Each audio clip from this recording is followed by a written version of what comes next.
So, hi, welcome to another episode of Insights with NetSupport. I'm Mark Anderson, Head of Education at NetSupport, and I'm really, really excited to be able to bring onto the show to share their insights on education, technology, leadership, and all sorts of different things.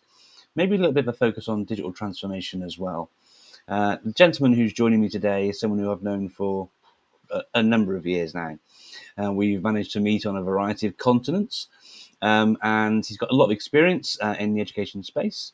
He's got a real fan of Apple technologies. He's worked in lots of different international settings, hence the reason why I've seen him on different continents.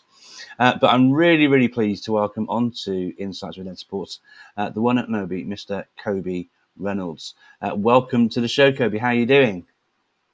Thanks, Mark. Nice to have you, and thanks for the introduction.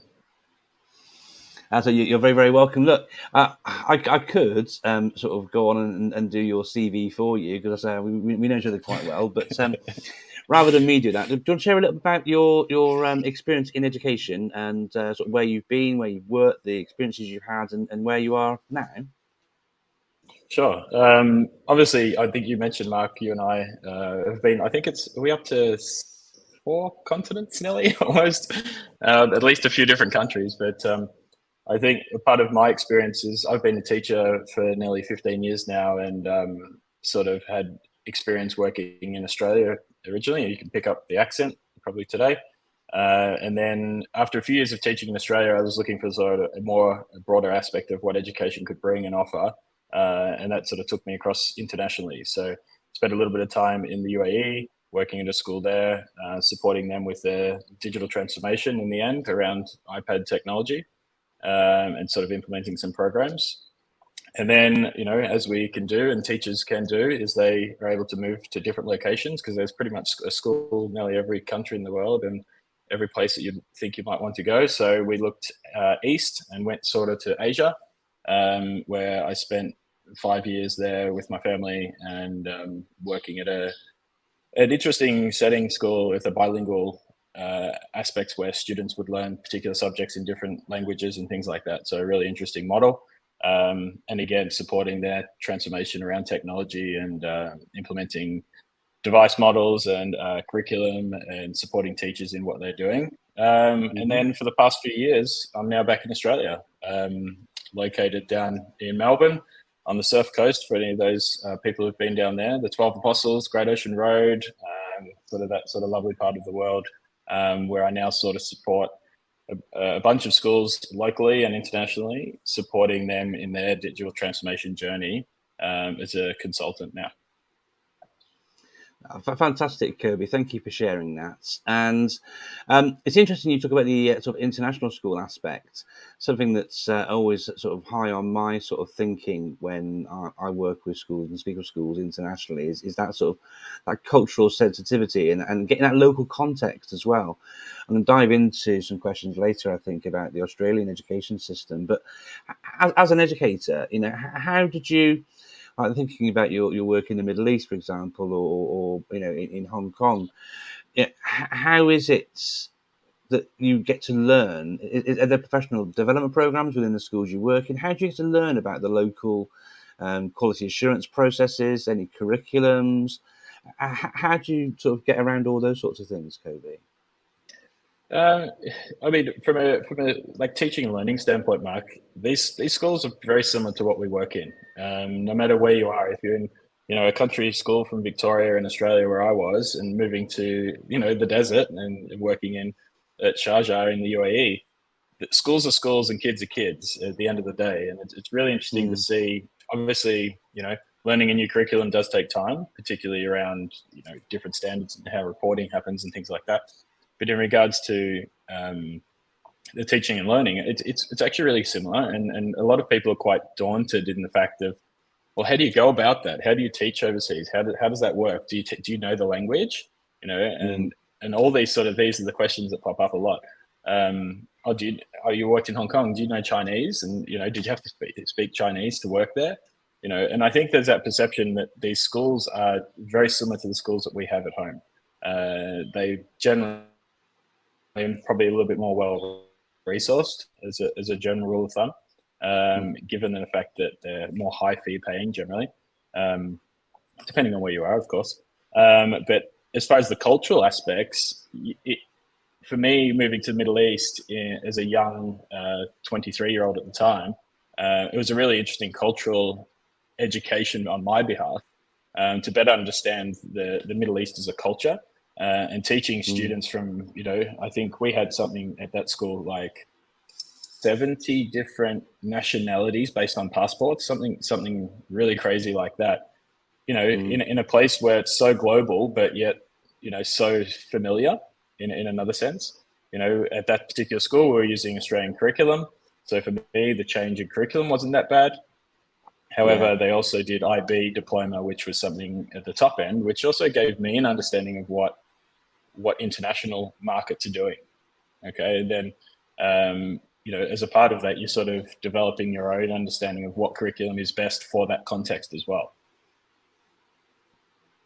That's really interesting, Coby. And it leads me to thinking as well. Actually, you know, lots of people, particularly new to teaching, early career teachers, are looking for experiences that might be a bit different, particularly here in the UK. I'm thinking, but I mean, obviously in your setting as well. But it's quite an exciting prospect of actually looking to Mm. seek to start your teaching career or moving from your pre-existing teaching career to one which is abroad. And there are lots of things that can attract you, such as the tax rate, for example, or the cost of living, or some of the packages that you're offered, and these sort of things. Have you got any because this is insights? So have you got any insights into or advice perhaps about how to go about doing that? Maybe you can sort of describe the process you went through for moving from home, as it were, to the Middle East, because the world's your Mm-hmm. oyster, isn't it? Yeah, and I mentioned it before. Like every country has a school, you know, and there's so many schools that are popping up, particularly through the Middle East, Asia. The growth of the international market is exponential at the moment. It's really crazy. New schools popping up left, right, and center, particularly, yeah, as I said, Asia, even Latin America, those sort of areas as well, where education is becoming more and more global, I suppose. So I think from sort of when I was looking at more connections to schools with curriculum that I knew. So there Mm, are a number of Australian international schools that follow Australian curriculum around. So that was sort of my first outlook into things, mm, and then sort of came across where I was in that particular school in Sharjah. But I mean, if we're talking, you know, how do you get into it? You need to be understanding that you're willing to want to go somewhere different, and you're willing to learn something new, and you're flexible. Because living mm, overseas is not as all glitz and glamour. I mean, Mark, you've been to Dubai. It's a very glitz and glamoury place, but you know, end of the day, there's not everything as it seems, and there are some things that you know you have to be quite resilient in regards to yeah. just things that we take for granted in Australia and the UK. You know, just really simple processes at the banks, registering your car, all of these types of things that, as you know, we've got these that are really well done, but maybe these particular countries that you're going to don't have, or they have different procedures that, you know, often can become frustrating and sort of build up in your education life as well. Um, but, you know, every educator that I've seen and I talk to that are young, I can't tell them enough to try and do something internationally. The growth and the experience, you know, yes, the money generally is good depending on where you go, you know, those type of things. But the schools sort of look after you in regards to different packages as well. So some of them will give you, you know, accommodation. They'll give you health benefits as well. If you're traveling with children, often schools will give either free or heavily discounted fees for your kids to be a student at that particular school. You know, so that's quite lucrative if you think about it. If you're comparing like income and you're like, oh well, the income's not that much, but if you've got students that are going to these high quality schools and you're not having to pay Mm. for your own kids to go to these schools, it's a great deal. let alone the amazing people that you meet traveling and working internationally. I mean, we met in, I think it was 2015, Mark, at an ADE conference in Amsterdam, and and been in touch ever since. So, just simple connections like that, it just gives you a bigger global aspect on education that then you can take back to your country, as I've done, and now supporting schools in, okay, this is what's happening internationally. Where are we at here? And what can we offer? And what some of the things that we're doing well, maybe some of the things that they're doing well, or vice versa as well. No, I think that's absolutely right, and it can be quite a big leap, or it is a big leap to move from one country to another. But in my experience from the schools that I've worked with and the teachers I've spoken to and leaders even, the schools do help you out. They'll help you sort out your visas. They're really key. It's in their interest to have a happy workforce, right? So they have teams to onboard you and get you set up and things, don't they? So my wife and I. My wife and I, I met my wife in Dubai. So I left as a 23-year-old single man going across to the Middle East, and life does change a little bit, and things around support packages and things like that schools have on offer for you. It's very, you're treated a little bit differently, I suppose, than a standard government system or something like that, either in Australia, UK. Yeah. Brilliant. Well, I want to move on to so good that you got to meet your wife in Dubai as well. A lovely place for that to happen. But speaking of geographies as well, you're not in Australia right now either, are you? You're in sunny Cyprus. So lots of I'm in Cyprus international at the moment, travel. visiting some family. So I wanted to move on and talk a little bit about Australia, if that's okay. So obviously you've got experience of working internationally, and it was really nice that you shared that thing around global perspectives. What I was hoping, because whilst we have a real international audience through the blog here, Coby, it's fair to say that it's predominantly sort of UK based. So I'm keen to learn more about the Australian education system from your perspective as a local, so to speak. I mean, I've been to Australia; it's a very big country. There aren't many places that are actually that local out there. But I forget how many times France can fit inside Australia. But it's a lot. It's a big country. No, can you share a little bit about the education system in Australia, and from your international perspective, how does that sort of compare to other countries around the world, perhaps with the UK or within your frames of reference, Coby? Yeah, I mean, particularly, I mean, just quickly looping back to that international scene, I probably know a little bit more about the UK system as well now because I've had that international experience and a lot of those British international schools that run different British curriculum as well. So it's interesting for me to then go back to Australia and sort of, in Australia, it's sort of structured into sort of 3 different tiers. We don't necessarily have sort of multi-academy trusts like they do in the UK. We sort of have very similar state government schools or state governments, and I talk about states based on Victoria, Queensland, New South Wales, all state government schools, which generally the funding comes from the state government, not necessarily federal government. And then you have a whole other section of Catholic schools that are run by different dioceses around Australia. So they're under the banner of the diocese of that particular area as well. And then you've got the independent schools, which are probably the smaller market out of those two. Probably I'd make up the percentages, but a very much smaller amount of schools that are in this independent schools sort of brand. As far as sort of how that curriculum works, Australia sort of went through a bit of a refresh about, let's say, 7 years ago, and brought in a national curriculum.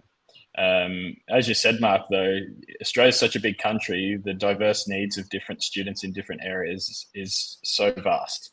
You've got students up in Northern Territory that are being taught about particular things that doesn't really have any contextualization for them. So from that that though we have an Australian curriculum, then what state systems have then done is they've broken theirs down into different areas of state, more contextualization of that Australian whole holistic curriculum as well.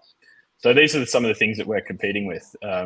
Me working with schools in different states, understanding their curriculum, understanding their particular language and the way they use things.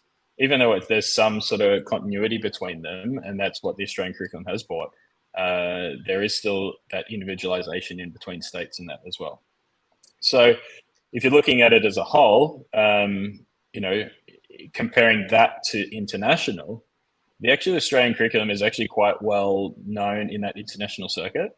So I was actually, funnily enough, chatting to a friend the other day, and she said that they were picking up some of the ACARA, which is the Australian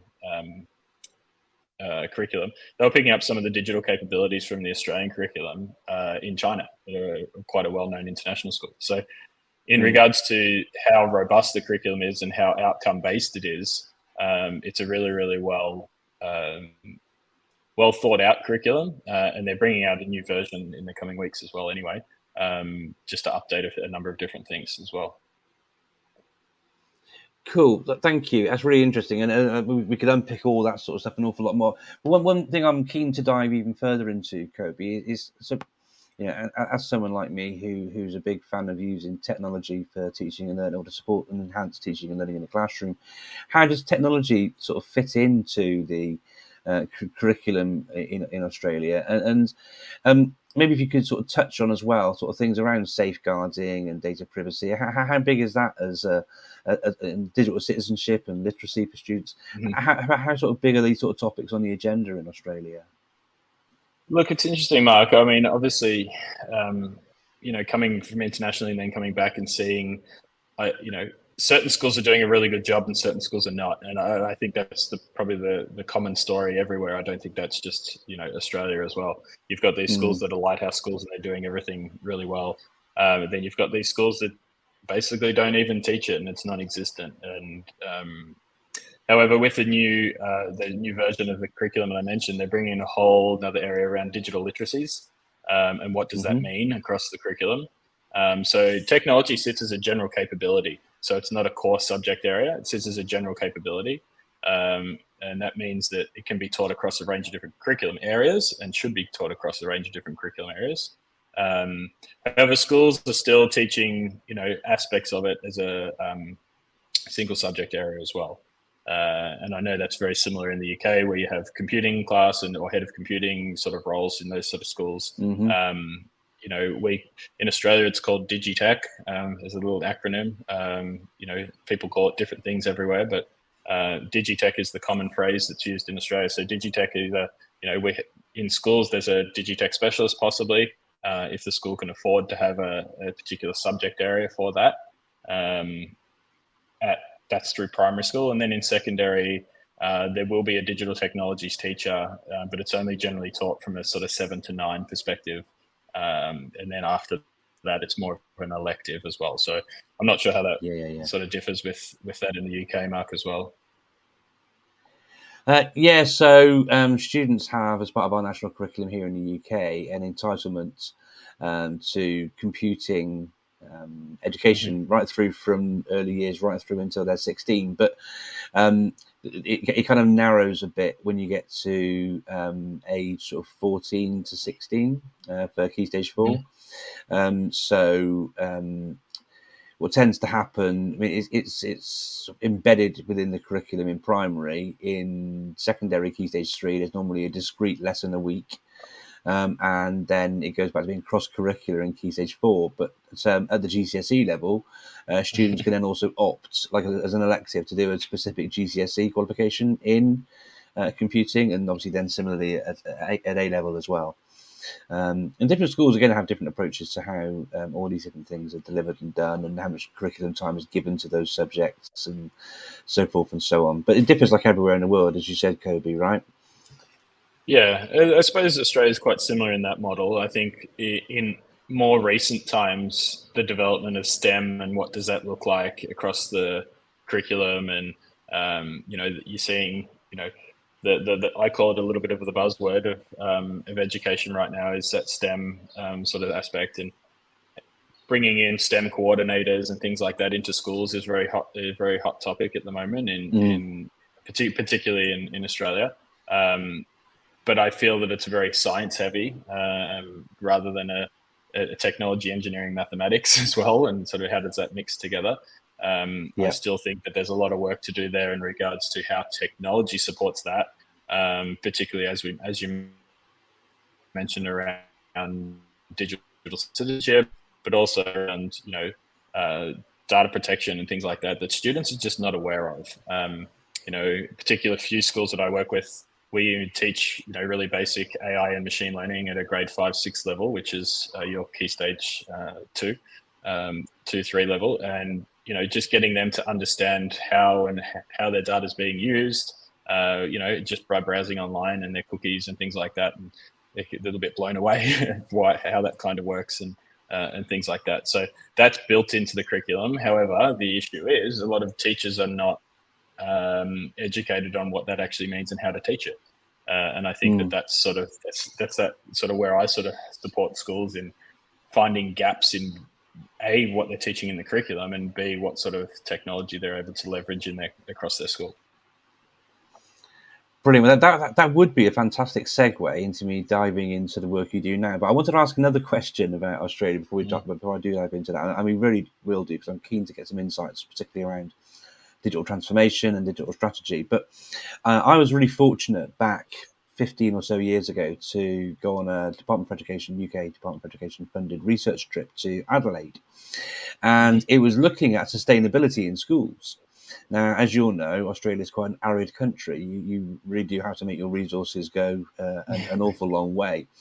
And I was blown away back then by the things I saw and the ways in which schools were working, both, having agriculture on the school site and farming, having students, growing their own food, which ended up being used, to feed them at lunchtimes and things, to a climate change school, Cowandilla Climate Change School in Adelaide, where the curriculum is interwoven with the whole sort of sustainability things.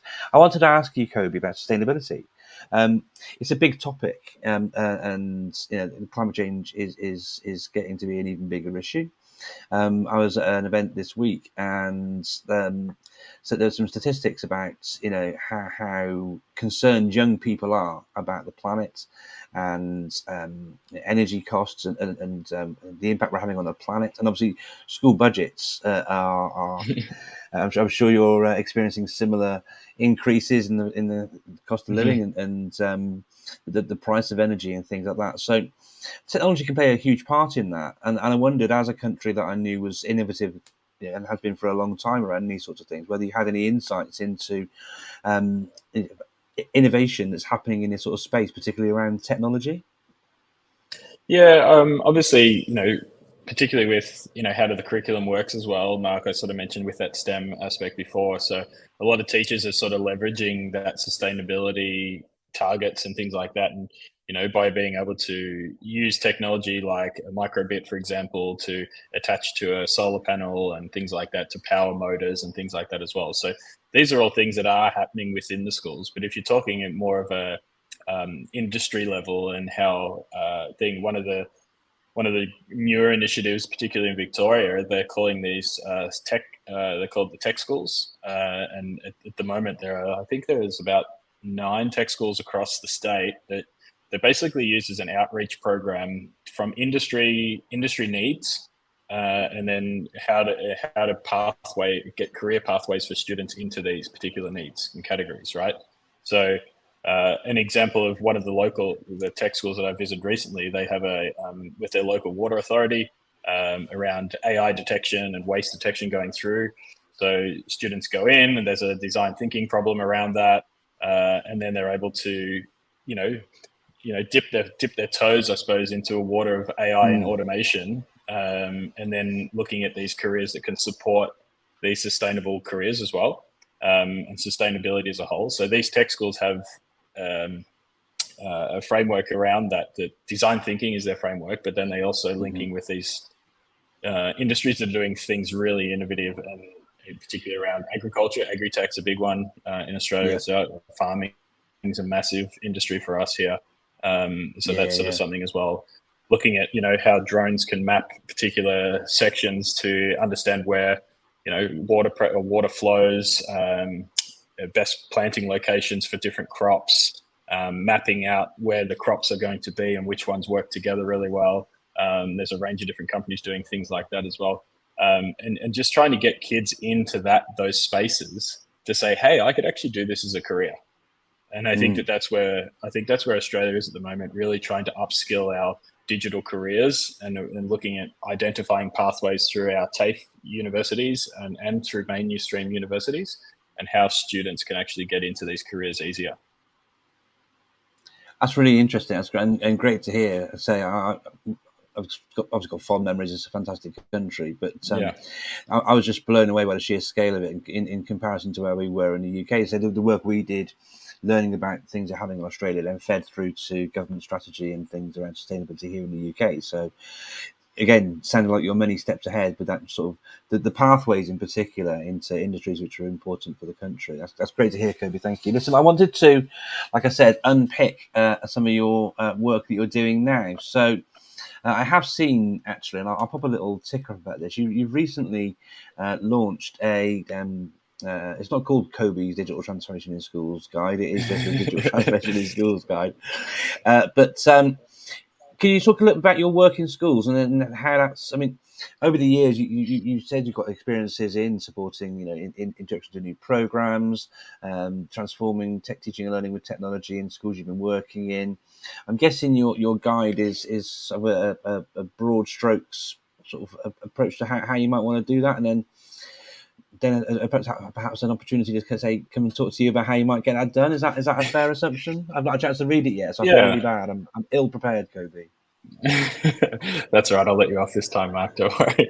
Obviously, as you just mentioned, I've put out a guide at the moment that's really there to sort of support schools and to support people like myself 8-9 years ago, where I got thrust into a role of digital technology and didn't really have the broader scope and understanding.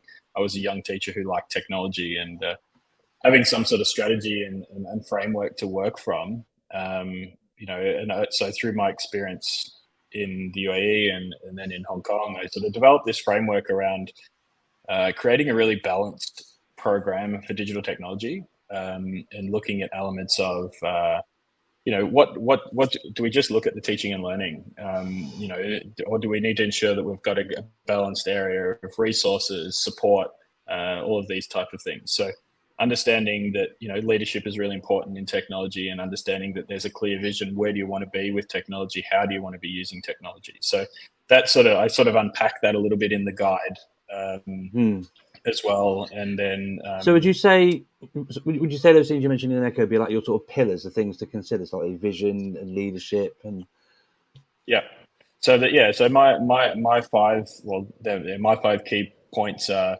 student learning is one of them, professional learning, and professional learning is not only just for teachers, but it's also for students, and it's also for parents. So we're talking about professional learning for stakeholders. So that's really important, and my framework sort of encompasses that a little bit. The next one is around technology leadership, and how as a lead, the person, but the group and the SLT and senior leadership is able to support that. But then also you're looking at student voice as well, and how do you have student voice, student leadership with technology? What does that look like at your school? The next part is around innovation and culture, creating a really nice culture for innovation. A lot of schools are very scared to try new things, but how do you create a culture that it's okay to test something new? Or is there budget allocation just for testing new stuff? It doesn't mean we're going to go and buy 50 new things. We'll just buy one and test it out and see what it looks like. It's creating this innovation and culture sort of aspect as well. And then the last part is around the resources and infrastructure you have in place. Do all of your resources, are they, we talk about data protection, and are they safeguarding? Do they have all these particular measures? But then also, is the infrastructure there to support that? A lot of the schools I work with, I go in, I talk about eliminating the buts. oh, but the technology didn't work, or but that this didn't happen, or but it doesn't do this how I want it. So understanding that, using that framework, that you have a balanced understanding and you're working on multiple different aspects of your digital technology program, not just focusing in on one sole element. So from that, then I've actually, and this is all available in the guide, there are 56 indicators, sub-indicators underneath each of those headings. So you're able to go through and basically self-assess your own context or particular school, and then identify some areas and that you can action and actually take further.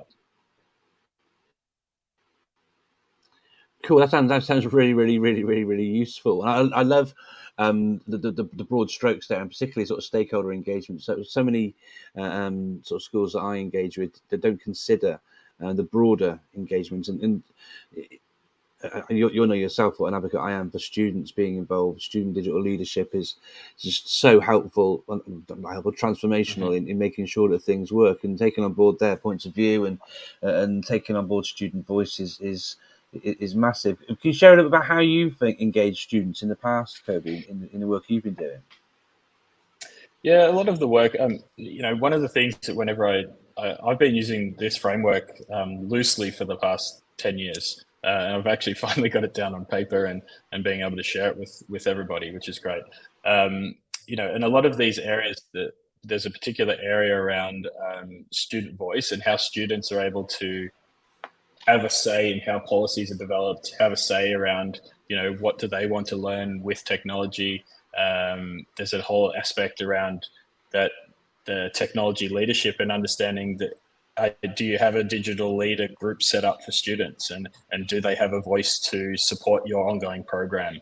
Are you understanding their challenges with the technology, because their challenges might be very different to what the teachers are facing, or vice versa. So really understanding how students play an integral role in that, not just from a curriculum standpoint and what you're teaching them, but from an ongoing development of your whole program. No, thank you, Coby. I completely agree with that. And another aspect that I really loved when you were explaining things to me a moment ago too was when you talked about professional learning. It wasn't just professional learning for teachers; it was professional learning for students. And then the bit that made me go ching was the digital learning for parents. Parental engagement is so key, in children's learning. Full stop. Regardless of mentioning technology in any way, shape, or form, but digital parenting's hard, as a parent myself. I see my own children trying to hack through the screen time passcodes to take even more doom scrolling. It's even for the likes of us who are savvy. It's difficult being on top of these sorts of issues and things. Well, what sort of issues do you hear from parents about they're having with their own children? Are they similar the world over? Well, they are. And as I mentioned it earlier, kids are kids and parents are parents, Mark. And I think that's a really interesting one, that parents only want their best for their child.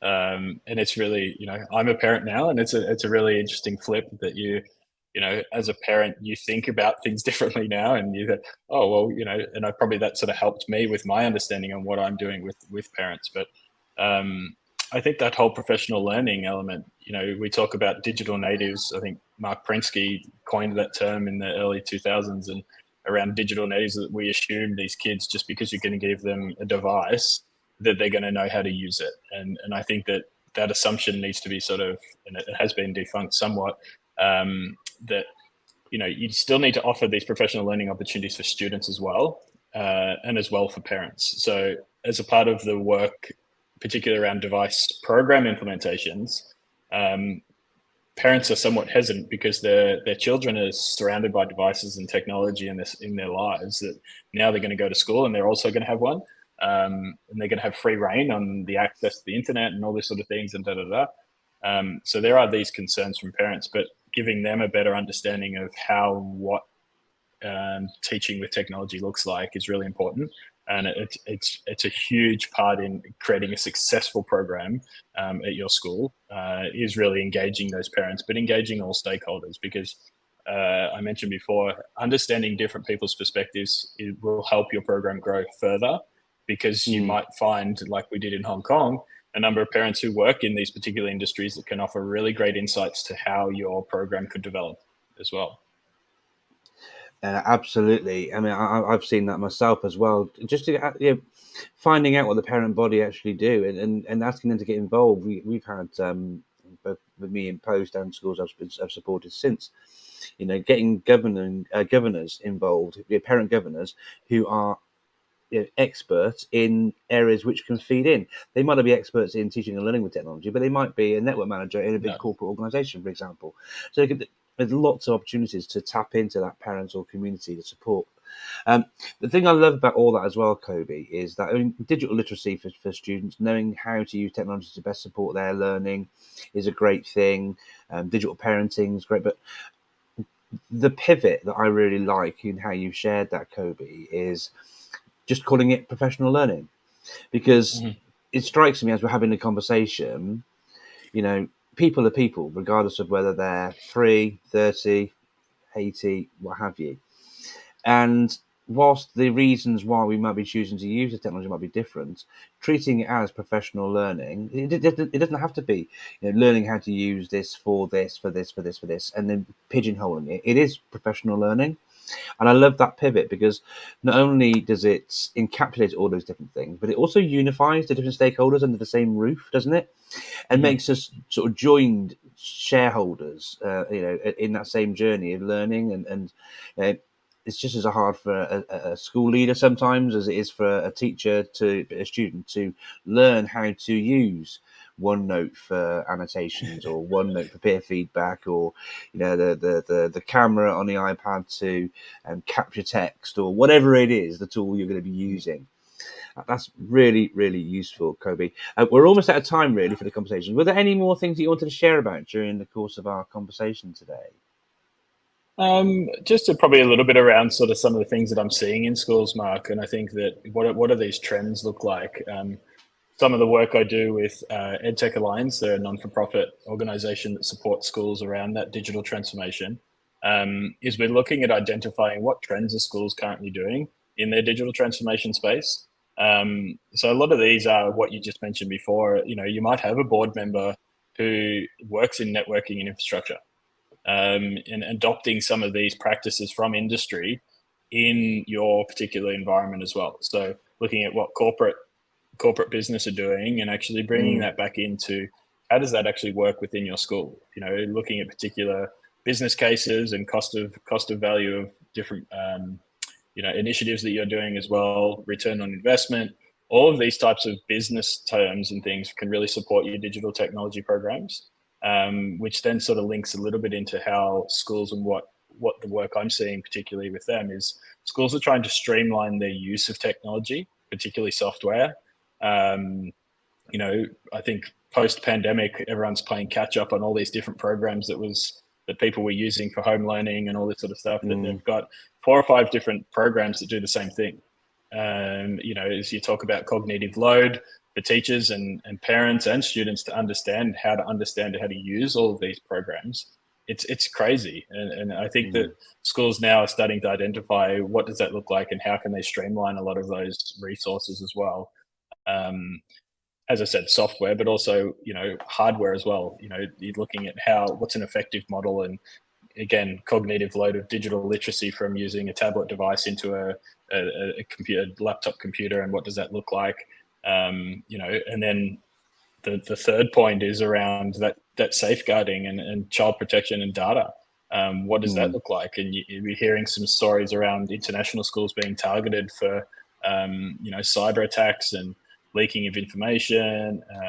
Schools sort of have this, oh, well, they don't want our data type of thing. But, you think about the amount of safeguarding data that is stored on school devices now, even around medical records, doctor Yeah. records, financials, all these sort of things that schools need to be really careful at the moment. And it's only going to be a bigger space, particularly with the education in the future. Yeah, no, I completely agree. It's a huge issue for schools, and it's one of those things, was it fail to prepare, prepare to fail, isn't it? Mm, Statistically, it's unlikely that you'll be hit, but then if you don't prepare for it, then sod's law, you're then going to yeah, you're exactly. going to get wet by it, and it's just so, yeah, it's a horrible thing. But so it definitely need to be covered off. Look, I'm really overjoyed to have had the opportunity to have a bit of a catch up with you, Coby. Great to hear that life and things are going well for you down under. Although you're a bit closer to me geographically speaking at the moment. So I hope At you the have a moment. fantastic summer break. I've shared Coby's Twitter handle. You can see that flying across the bottom there. You can also find Coby on LinkedIn. If you go to his website, the address is to go across the bottom here. You can find Coby and his website, which is mrcoby.com. And if you were interested in reading his digital transformation guide, if you go to that website, mrcoby.com, you'll find the little sign up form to get your access to that guide just there. And don't forget, if you haven't grabbed one before, we've got our digital strategy guide here at NetSupport too, the guide to creating a digital strategy in education, which is jam-packed with case studies and sort of stakeholder engagement and all manner of different things for you to consider around your digital strategy. And you can access that at schooldigitalstrategy.com. Well, look, Coby, thank you so much for taking the time to join me on this episode of Insights with NetSupport. And I'm just wondering now what continent we'll get to meet up in next. Maybe I'll fly over to Cyprus and join you for some time this summer. Yeah, I'm here for a few more weeks, Mark, so I'm sure we might be able to fit something in. Fantastic. Well, look, thank you so much, mate, for having a conversation. And thank you to you for joining us for this episode of Insights with NetSupport. We look forward to having you join us for another one in the very near future. Thanks.